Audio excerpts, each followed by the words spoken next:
শাশুড়িরা এরকম পাড়ায় অনেকে আছে, যদি এরকম দেখো যে কালো, ভীষণ কালো মেয়েটা আর পরিষ্কার, তারপরে গরিব মেয়েটা আর ছেলেটা বড় লোক, তাহলে মনে করবে মেয়েটা, শ্বশুর শাশুড়ি বা পাশের কাকিমারা বলবে মেয়েটা নিখাত, কি বলে, কালা জাদু করেছে, কালা জাদু।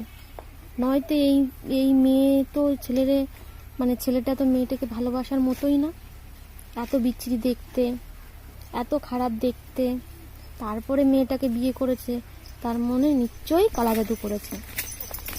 কিন্তু সেই জায়গাটা থেকে যদি একটা মেয়ে সুন্দর, শিক্ষিত, বড়লোক বাড়ির, তারপরে ধরুন ছেলেটা কালো, বিচ্ছিরি দেখতে, কিছু করে না, তারপরে যদি ওই মেয়েটা যদি ওই ছেলেটার বাড়ি আসে বিয়ে করে, তখন দেখে বলবে না এই মেয়েটা খুব লক্ষ্মী, এই মেয়েটা খুব ভালো, এই মেয়েটা খুব শিক্ষিত, তখন কেন ছেলেটাকে দোষ দেয় না যে ছেলেটা নিশ্চয়ই কালা জাদু করে নিয়ে এসছে, কোনো কিচ্ছু করে নিয়ে এসছে কেন বলা হয় না?